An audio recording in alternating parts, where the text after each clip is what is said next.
Capítulo 3. Las actividades defensivas del yo como objeto del análisis. El yo en relación con el método analítico. La interpretación desde un punto de vista equidistante del ello, el yo y el superyo. El analista como colaborador y como perturbador frente a los impulsos del ello. Triple posición del yo frente a la labor analítica, el yo como aliado, como adversario y como objeto del análisis. Defensa contra el instinto, resistencia. La resistencia analítica como fuente para el análisis del yo, el yo del paciente y el analista. Defensa contra los efectos, los conflictos entre el yo y los instintos y la observación del yo.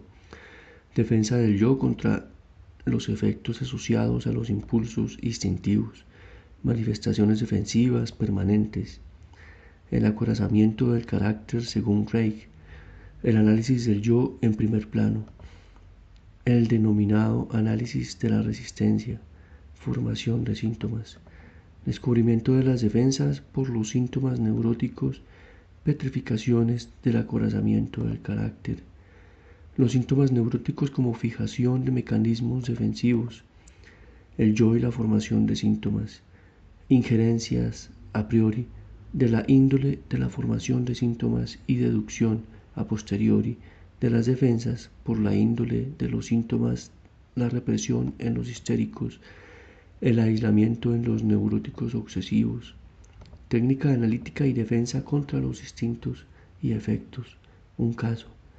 Defensa contra los instintos y afectos, formación de síntomas y resistencia, la ausencia de asociaciones libres en el niño y el análisis infantil, los impulsos del ello en los sueños y en sueños de los niños y expresiones de la fantasía, su empleo como sustituto de la asociación libre, peligro de la presidencia de la regla analítica, fundamental en el análisis de los niños según la escuela analítica inglesa, crítica a la equiparación entre juego y asociación libre, necesidad de otros métodos técnicos sustituirlos, el examen de las transformaciones de los afectos infantiles, conversión en lo contrario, desplazamiento, represión, casos.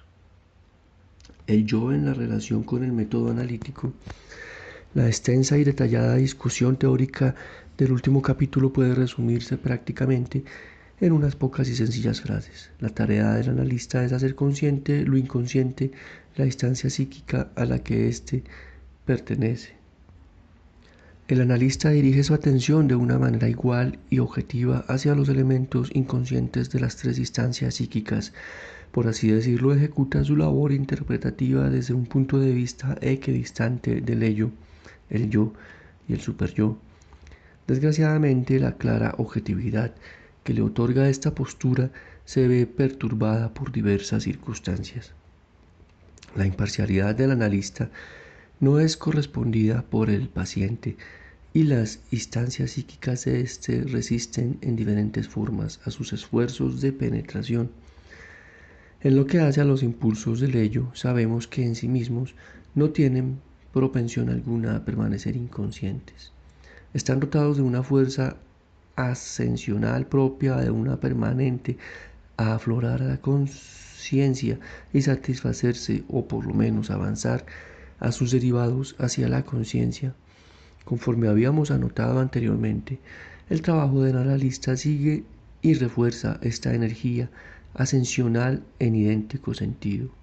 Desde este punto de vista, el analista parece ser el colaborador y liberador de los elementos reprimidos del ello. Otra es la situación frente al yo y al superyo, en tanto que las instancias del yo tratan de dominar los impulsos del ello con sus particulares métodos. El analista desempeña el papel de perturbador. En el curso de su trabajo, va descubriendo represiones laboriosamente ejecutadas y destruye formaciones de compromiso cuyo efecto era en verdad patológico, pero cuya modalidad había sido muy bien aceptada por el yo.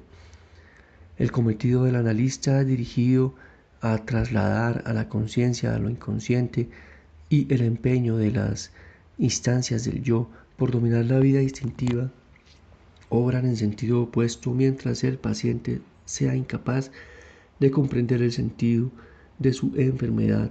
Las instancias del yo consideran peligrosos los propósitos del analista. Siguiendo los razonamientos del capítulo precedente, describiremos de un triple modo la posición del yo frente a la labor analítica. El yo funciona como aliado del analista en tanto la observación se daría poniendo su capacidad al servicio del analista y a través de los derivados inconscientes llevados a su repertorio procura una visión de las instancias.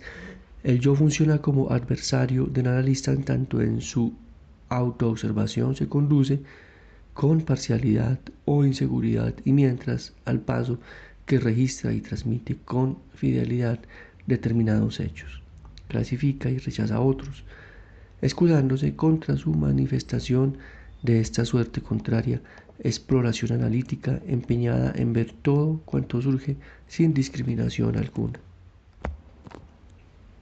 Finalmente, el mismo yo es objeto de análisis en tanto sus mecanismos de defensa que empieza permanentemente funcionan de modo inconsciente semejante al requerido por la actividad inconsciente de cualquiera de los impulsos instintivos prohibidos. Son susceptibles de ser llevados al conocimiento de la conciencia. Defensa contra el instinto y resistencia.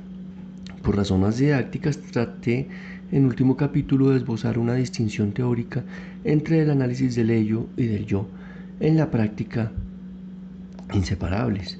Su resultado ha sido corroborar una vez más la conclusión de que todo el material que sirve para la investigación del análisis, el yo surge en la técnica analítica bajo la forma de resistencia contra el análisis del ello.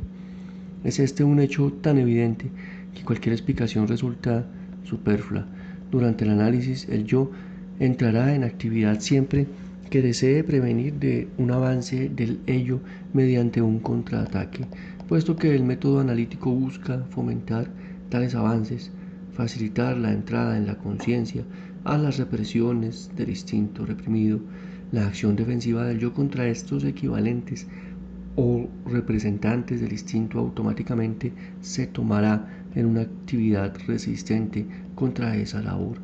Además, como el analista utiliza su influencia a fin de asegurar la observancia de la regia analítica fundamental que permite a los contenidos reprimidos emerger en la libre asociación del paciente, la defensa del yo contra los instintos adopta la forma de oposición directa a la propia persona del analista. Esta hostilidad y el fortalecimiento de las defensas destinadas a impedir el surgimiento de los impulsos del ello coinciden de un modo automático. Las relaciones del yo del paciente con el analista se tranquilizan en aquellos momentos del análisis en que la defensa cede y los representantes del instinto pueden surgir sin obstáculo en la asociación libre. Es claro que las posibilidades de la resistencia analítica no se agotan con este tipo particular. Junto a las denominadas resistencias del yo existen las conocidas resistencias de transferencia directamente constituidas, así como las fuerzas de oposición vencer en análisis, que tienen sus fuentes en el impulso de repetición. Por consiguiente, no es lícito afirmar que cada resistencia sea el resultado de una medida defensiva del yo, pero si ocurre durante el análisis, toda defensa del yo contra el ello solo puede estimarse como una forma de resistencia contra el trabajo analítico. El análisis de la resistencia del yo dispensanos una buena ocasión para observar en toda su vivacidad la actividad defensiva inconsciente del yo para convertirla en consciente. Defensa contra los efectos. Los conflictos entre el yo y los instintos no constituyen las únicas oportunidades de realizar una penetrante observación de las actividades del primero. El yo combate solamente con los derivados del ello que intentan introducirse territorio para aflorar a la conciencia y obtener así su gratificación.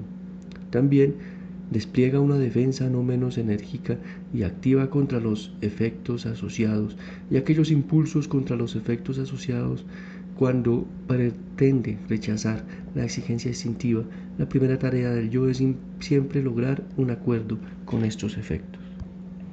Sea amor, nostalgia, celos, resentimiento, dolor y aflicción lo que acompaña a los deseos sexuales, sea odio, cólera, rabia, lo que se asocie a los impulsos agresivos, todos estos afectos deben resignarse a soportar toda suerte de transformación, deben de admitir toda tentativa de dominación por parte del yo que procura defenderse contra las exigencias instintivas a las que aquellos pertenecen donde quiera que la transformación de un efecto sobrevenga dentro o fuera. El análisis encontramos un yo activo y nos es factible estudiar su modo de operación. Sabemos que el destino de una carga afectiva no es exactamente idéntico al de la idea que representa su demanda instintiva. Es empero obvio que el yo no cuenta más que con un limitado número de posibles recursos defensivos en determinados periodos de la vida y con arreglo a su propia estructura específica. Este yo individual puede seleccionar entre uno u otro método defensivo, represión, desplazamiento, transformación en lo contrario, etc. Mecanismos que puede usar tanto en el combate con el instinto cuanto en la defensa contra la liberación de afectos. Una vez establecido como un señalado individuo se defiende del surgimiento de sus impulsos instintivos. ¿A qué tipo de resistencia del yo suele apelar habitualmente? Podremos hacernos una idea acerca de cómo se comportará este mismo individuo frente a sus efectos indeseables. Si en otro enfermo se presenta muy evidente un particular modo de transformación de afectos, represión completa de ciertos sentimientos, negación, etc., no nos sorprenderá que adopte métodos similares de defensa contra sus impulsos instintivos y asociaciones libres. Es el mismo yo y en todos sus conflictos es, más o menos, consecuente al utilizar los expedientes defensivos de que dispone. Manifestaciones defensivas permanentes. Otro campo de observación en el cual es deseable estudiar las actividades defensivas del yo lo constituyen aquellos aspectos o fenómenos a que se refiere Wilhelm Reich en su análisis consecuente de la resistencia, ciertas actitudes corporales como la rigidez y la atiesura o ciertas maneras peculiares de ser como una sonrisa estereotipada, un comportamiento burlón, irónico y arrogante, son residuos de antiguos procesos defensivos, originariamente muy vigorosos en su lucha contra los instintos o efectos correspondientes, pero que desligados más tarde de esa situación primitiva se han transformado en rasgos permanentes de carácter o, según la expresión de Reich, en un acorazamiento del carácter. Si en el análisis logramos conducir estos elementos residuales hasta su origen histórico, recobrarán su movilidad y cesarán de bloquear mediante su fijación nuestro acceso a las operaciones defensivas del yo. Dado que estos modos de defensa han devenido permanentes, no es posible vincular su surgimiento y desaparición a las demandas instintivas y afectos internos, y por la otra, con la situación de tensión y estímulos efectivos externos. De ahí que su análisis sea particularmente penoso. Cabe afirmar que cuando en general no conseguimos descubrir indicio alguno de un conflicto actual entre el yo, el instinto y el afecto, nos hallamos autorizados a ubicar su análisis en el primer plano del trabajo analítico. Tampoco me parece justificado restringir la denominación de análisis de la resistencia a este particular fenómeno de la labor analítica, pues puede y debe aplicarse a todas las formas de resistencia. Formación de síntomas. El estudio de la formación de síntomas neuróticos denuncia idénticas medidas defensivas que percibimos ora como juego activo y vivaz en el análisis de la resistencia del yo, de la defensa contra los instintos y de las transformaciones a los afectos, ora bajo el aspecto de petrificaciones permanentes que advertimos en el análisis del acorazamiento del carácter. Los síntomas neuróticos parecen como modos de fijación de mecanismos defensivos. El papel del yo en la formación de aquellos compromisos denominados síntomas consiste en el uso invariable o fijación de un especial método de defensa erigido contra una particular exigencia instintiva que se repite exactamente con el retorno estereotipado de la misma exigencia. Sabemos que ciertas neurosis guardan relaciones estables con determinados tipos de defensa, como por ejemplo la histeria con la represión y la neurosis obsesiva con el proceso de aislamiento y anulación. Igual conexión estable entre ciertas neurosis y señalados mecanismos de defensa la reencontramos en estudiar los tipos de defensa que un paciente utiliza contra sus afectos y la forma de resistencia adoptada por su yo. La actitud de un individuo frente a sus asociaciones libres durante el análisis, así como su manera de comportarse cuando abandonarlo, asimismo busca dominar las exigencias instintivas y ponerse a los efectos indeseables, permítenos inferir a priori la índole de su formación de síntomas, permítenos deducir a posteriori la estructura de sus resistencias, sus defensas contra efectos e instintos. Este paralelismo nos es familiar en los casos de histeria y de neurosis obsesiva, pues en tales casos el vínculo entre la formación de síntomas del enfermo y la modalidad asumida por sus resistencias se impone con suma claridad. En la formación de síntomas como solución de conflictos con el instinto, los pacientes histéricos emplean especialmente la represión, sustraen a la conciencia las representaciones ideativas de sus impulsos sexuales. Análogo modo de resistencia adoptan en la asociación de ideas.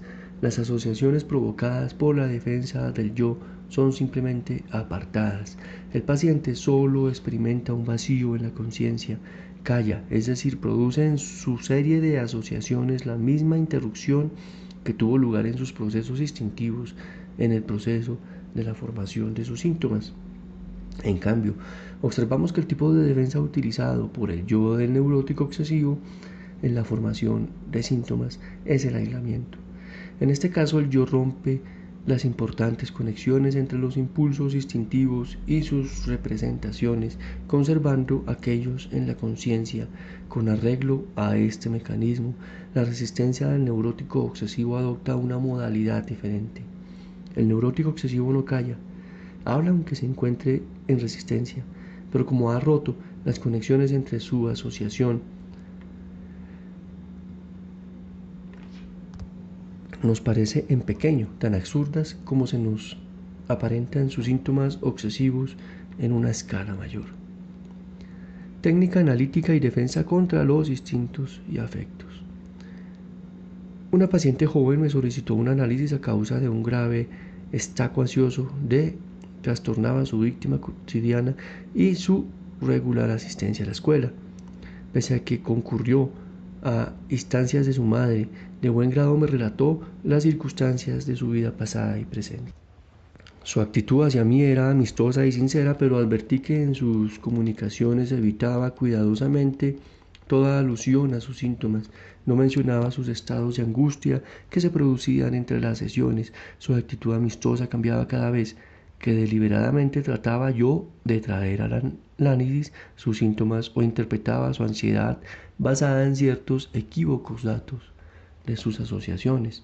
En tales ocasiones me hacía objeto de observaciones burlonas e irónicas.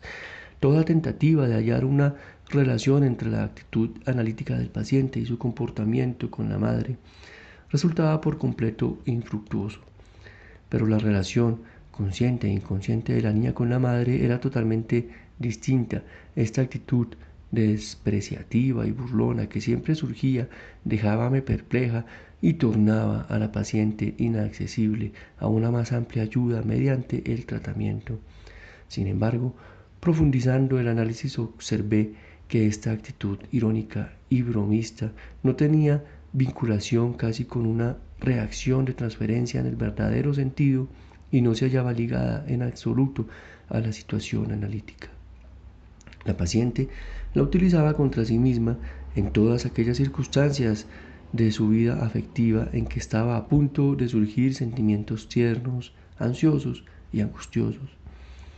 Cuanto más fuerte era el ímpetu del afecto, tanto más se replicaba en sus observaciones irónicas y se autorridiculizaba. Solo secundariamente atraje hacia mí estas reacciones de defensa porque, intentando su elaboración consciente, estimulé las exigencias de los sentimientos de angustia. Aunque correctamente fundada en las asociaciones y comunicaciones de la paciente, la interpretación de los contenidos de la angustia no surtía efecto, pues toda aproximación a los efectos reprimidos conducía a un acrecentamiento de la defensa. Mientras no lograra conductas la conciencia y desbaratar así el método defensivo, desvalorización, burla, que de una manera automática la paciente utilizaba contra sus efectos, contra sus afectos en todas las circunstancias análogas de su vida, el análisis no podía hacer conciencia el contenido de la angustia. Este mecanismo de defensa, desprecio y ridiculización se aclara históricamente por una identificación con el padre fallecido, quien quiso educar a la niña en el autodominio, empleando con este propósito observaciones irónicas cada vez que ella se abandonaba a algún arrebato emocional. El recuerdo del padre muy amado había estereotipado este modo de defensa.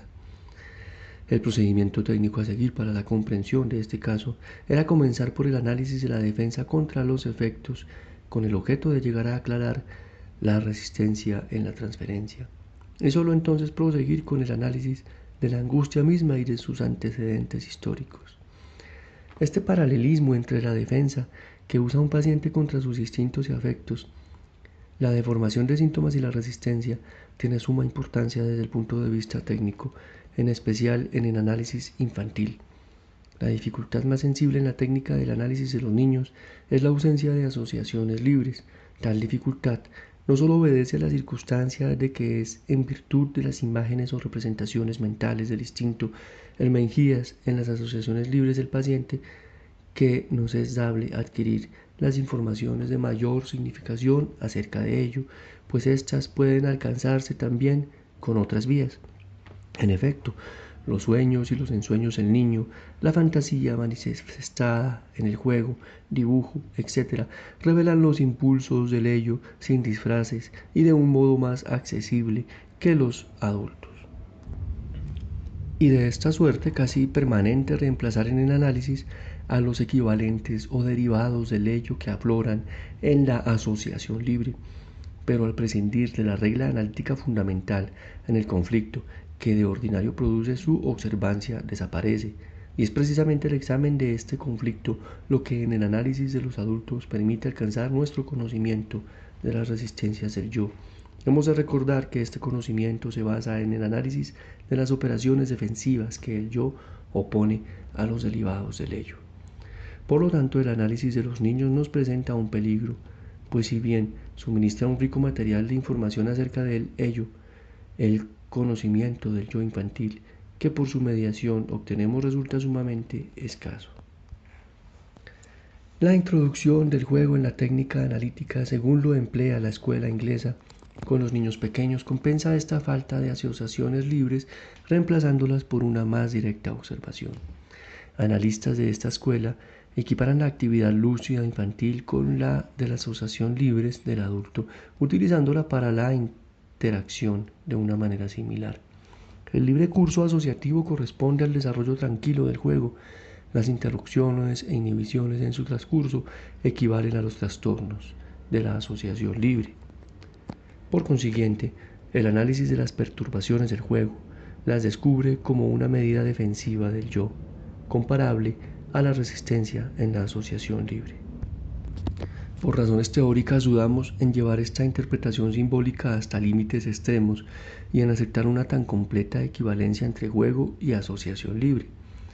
En el análisis infantil debemos echar mano, pues, a algunos otros métodos técnicos sustitutivos capaces de asistirnos en nuestra exploración del yo.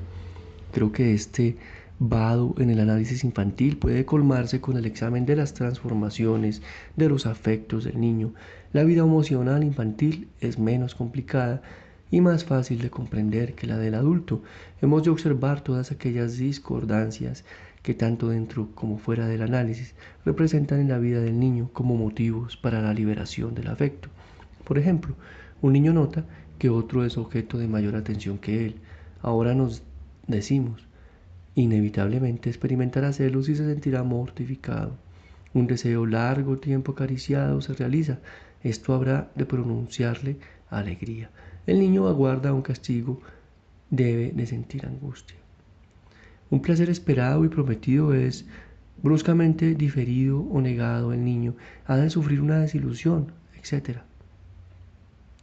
Confiarnos en que el niño normalmente reaccione a estos motivos particulares con estos especiales afectos. Sin embargo, al contrario de lo que anticipábamos, la observación nos muestra un cuadro asaz diverso. El niño acaso exhibía indiferencia cuando debía de experimentar decepción, alegría y desbordante, en vez de pesadumbre excesiva, ternura en lugar de celos. En todos estos casos debe de haber sucedido algo que trastornó el proceso normal, una protesta del parte del yo a la que hemos de atribuir la transformación del afecto. El análisis y la conducción a la conciencia de los diversos modos de estas defensas contra los afectos, trátese de conversión en lo contrario, de desplazamiento o completa represión, nos da informes sobre las técnicas singulares de este yo infantil, así como el análisis de las resistencias nos permite inferir acerca de su comportamiento respecto del instinto y de la naturaleza de la formación en síntomas. Es por supuesto de suma importancia que en la observación de los procesos afectivos, en el análisis infantil, nos dependamos de la voluntad cooperación del niño, ni de la sinceridad o falsidad de sus comunicaciones. Sus afectos se traicionan a sí mismos contra su propósito. El caso siguiente servirá para ilustrar lo dicho. Cada vez que sobrevenía un motivo de angustia, de castración, un niño pequeño sentía impulsos guerreros, quería vestir uniforme y equiparse con sable y otras armas infantiles, después de observarlo en varias circunstancias semejantes. Conjeturé que transformaba la angustia en su opuesto, o sea, en placer agresivo. A partir de entonces, fácil me resultó inferir que detrás de cada uno de sus arranques agresivos se escondíase una angustia de castración. Además, tampoco me sorprendió el descubrimiento de que se trataba de un neurótico obsesivo, puesto que también en su vida instintiva existía una tendencia a transformar los impulsos indeseables en lo contrario. Cierta niña pequeña no parecía reaccionar en absoluto ante situaciones que la defraudaban. Únicamente podía observarse una mueca clónica del ángulo de la boca. Con ello traicionaba la capacidad de su yo para alejar procesos psíquicos inoportunos y sustituirlos por procesos físicos. No me extrañaría en absoluto descubrir en este caso que la niña tendiese a reaccionar históricamente frente al conflicto con su vida instintiva. Otra niña que atravesaba aún el periodo de latencia había logrado de tal modo reprimir la envidia al pene de su hermanito, afecto que dominaba enteramente su vida, que inclusive en el análisis resultaba sobremanera difícil de despistar de sus rastros. La exploración analítica solo nos mostraba que cada vez que tenía oportunidad de experimentar envidia o celos del hermano, iniciaba un notable juego fantástico en el cual representaba a un hechicero provisto de poder que transforma el mundo entero e influir en él con sus gestos. De este modo la niña tocaba la envidia, en su contrario, en una sobreacentuación de sus propias facultades mágicas que le ahorraba la penosa impresión de su supuesta inferioridad corporal. Por este mecanismo de defensa, trueque en su contrario, su yo se sirve de esta especie de formación reactiva contra el efecto y al mismo tiempo denuncia su actitud obsesiva respecto al instinto. Una vez descubierto esto, resultaba fácil inferir en el análisis la resistencia de la envidia del pene cada vez que aparecía el juego de magia. De esta suerte aplicamos simplemente una especie de técnica de traducción del lenguaje de defensa del yo, que corresponde casi con exactitud a la asociación de las resistencias del yo en las asociaciones libres. Nuestro objetivo es el mismo que el análisis de la resistencia. Cuanto mejor logremos tornar consciente la resistencia y la defensa contra el afecto y poner así ambos fuera de actividad, tanto más rápidamente adelantaremos en la comprensión del ello.